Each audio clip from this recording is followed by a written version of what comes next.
রাতের বেলা করে যদি আপনার ছোট কোনো ভাই বোন আপনাকে ঘুম থেকে ডেকে তোলে এবং বলে যে বাইরে যাওয়ার জন্য, তাহলে ভুলেও যাবেন না।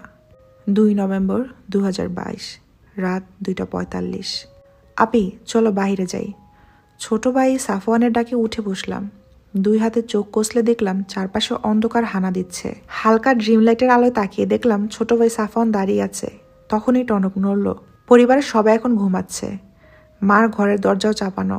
আমি ঘুমোতে আসার সময় দেখেছিলাম সাফওয়ান ঘুমায় আছে, কিন্তু এই রাতের বেলা তাকে বাইরে নিয়ে যেতে চাইছে কেন? কি বলছে এসব?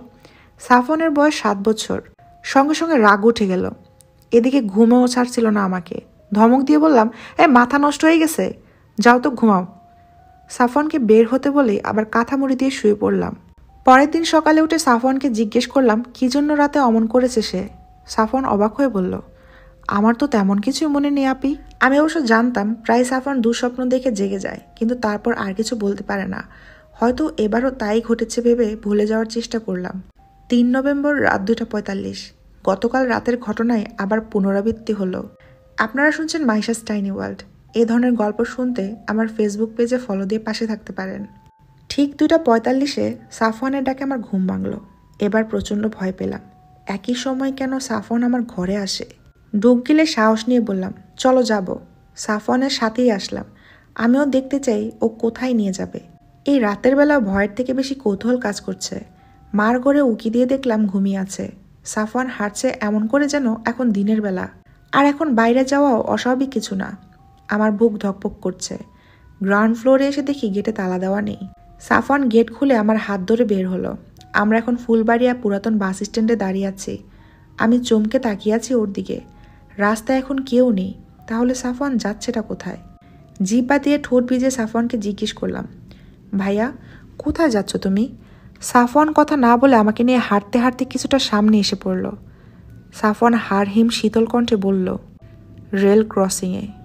ছলাৎ করে উঠল আমার কলিজাটা। ঘোর ভেঙে গেল। হঠাৎই উপলব্ধি করলাম আমি এতক্ষণ একটা ঘোরেছিলাম। ভয়ের মাত্রাটা আরও বেশি, কারণ কয়েকদিন আগে রেল লাইনে একজন মানুষ গত হয়ে গেছে। মনে মনে সব ভেবে বললাম, সাফওয়ান চলো বাড়ি ফিরে যাই। কোনো সারা শব্দ না পাওয়ায় ফিরে তাকালাম পাশে। আশ্চর্য, সাফওয়ান নেই। শুধু আশেপাশেই নয়, এমনকি রেল লাইনের এ প্রান্ত থেকে ওই প্রান্তেও নেই। ভয়ে আর কোনো কিছু না ভেবে দৌড়ে বাসার দিকে যেতে শুরু করলাম। কিছু একটা জিনিসে পা বেঁধে রাস্তায় পড়ে গেলাম। এই রাস্তাটা খুবই নির্জন। সারা শরীর ঘেমে নিয়ে একাকার হয়ে উঠল। উঠে দাঁড়াতেই হাতে ভেজা ভেজা কিছু একটা তরল পদার্থ অনুভব করলাম। হাতটা চোখের সামনে তুলে ধরতে দেখলাম একটা অর্ধ কাটা মানুষের আঙুল। আঙুলটা একটু পরপরই লাফিয়ে উঠছে। ভয়ে কান্না করতে ভুলে গেলাম পুরোপুরি। বুঝতে পারলাম কিছু একটা আছে যা আমি আগে বুঝতে পারিনি। কোনো রকমে পা চালিয়ে নিজের বাসার গ্যারেজে পৌঁছালাম। বড় বড় শ্বাস ফেলে দিয়ে সিঁড়ি দিয়ে উপরে উঠতে নিয়ে দেখি হঠাৎ সব লাইট অফ হয়ে গেছে। আত্মা কেঁপে উঠল আমার। লাইট অফ হওয়ার জন্য নয়, বরং আমার থেকে কম করে হলো 2 হাত লম্বা কেউ দাঁড়িয়ে আছে। পুরো সিঁড়ি অন্ধকার। পাশের লাগোয়া বিল্ডিং থেকে হালকা আলো ভেসে আসছে। সে আলোতে সামনের অভয়কে ভয়াবহ দেখাচ্ছে। অস্পষ্ট আলোয় দেখলাম অভয়টি কোনো পুরুষের মতো। ভয়ে চোখ বন্ধ করে উপরওয়ালার নাম নিতে শুরু করলাম। হঠাৎ অনুভব হলো লাইট অন হয়েছে। দেয়ালে পিঠ এলিয়ে জোরে জোরে শ্বাস নিতে লাগলাম। অনেকটা সময় নিয়ে নিজেকে সামলে খানিকটা সাহস সঞ্চার করে রেলিংয়ের হাতলে ধরে দেখলাম কেউ নেই। হাঁপ ছেড়ে সামনে তাকাতে দেখি কে যেন সিঁড়ি বেয়ে গুনগুন করে নামছে। প্রথমে ভয় পেলেও পর মুহূর্তে হাসি ফুটল। আমাদের ফ্ল্যাটটা হচ্ছে 7 তলায়। এখন আমি 5 তলায় দাঁড়িয়ে আছি। উপর থেকে নেমে আসলো একটা যুবক। তিনি হলেন রিজন ভাইয়া, পেশায় একজন ডাক্তার। আমি মনে মনে ভীষণভাবে সৃষ্টিকর্তাকে শুকরিয়া জানালাম। তিনি নেমে আসতে আমি দৌড়ে এসে দাঁড়ালাম। ফুফিয়ে কেঁদে উঠলাম। ভাঙা গলায় বললাম, ভাইয়া প্লিজ আমাকে একটু আমার ফ্ল্যাট অব্দি পৌঁছে দিন। রেজন ভাই ভীষণ চিন্তিত গলায় বলল, এত রাতে তুমি কোথায় গিয়েছিলে নুসরাত?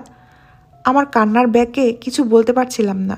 রেজন ভাই বুঝতে পেরে বললেন, আচ্ছা থাক, কিছু বলতে হবে না, চলো তোমাকে দিয়ে আসি।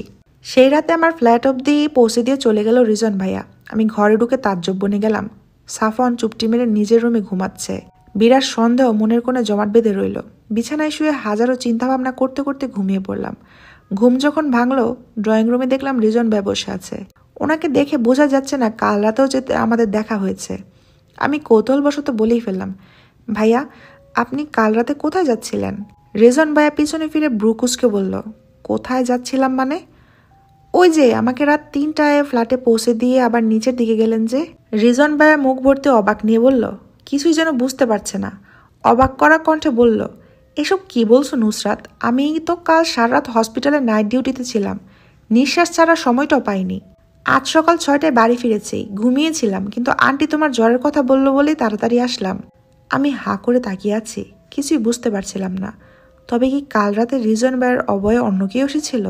যদি মানুষই না হয় তাহলে আমাকে বাঁচালো কেন? গোলক ধাঁধায় ঘুরপাক খেতে থাকলাম অনবরত।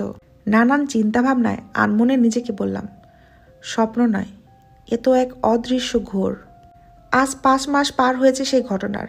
আমার মনে মাঝে মধ্যে প্রশ্নের উদয় হতো, কিন্তু কোনো কুলকেনারা খুঁজে পেতাম না।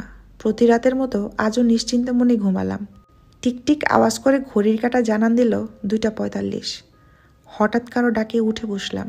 ভূত দেখার মতো চমকে তাকিয়ে দেখি সামনে অদ্ভুত হাসি ফুটিয়ে দাঁড়িয়ে আছে সাফওয়ান। আমি অবাক হয়ে জিজ্ঞেস করতেই সাফওয়ান থেমে থেমে বলল, আপু চলো বাইরে যাই। গল্পটা পাবলিশ হয়েছে ময়মনসিংহ শর্ট স্টোরিজ পেজে, আর লিখেছেন নুসরাত নূপুর নামে একটা আপু। গল্পটা অনেক সুন্দর ছিল। আপনাদের কেমন লেগেছে অবশ্যই জানাবেন।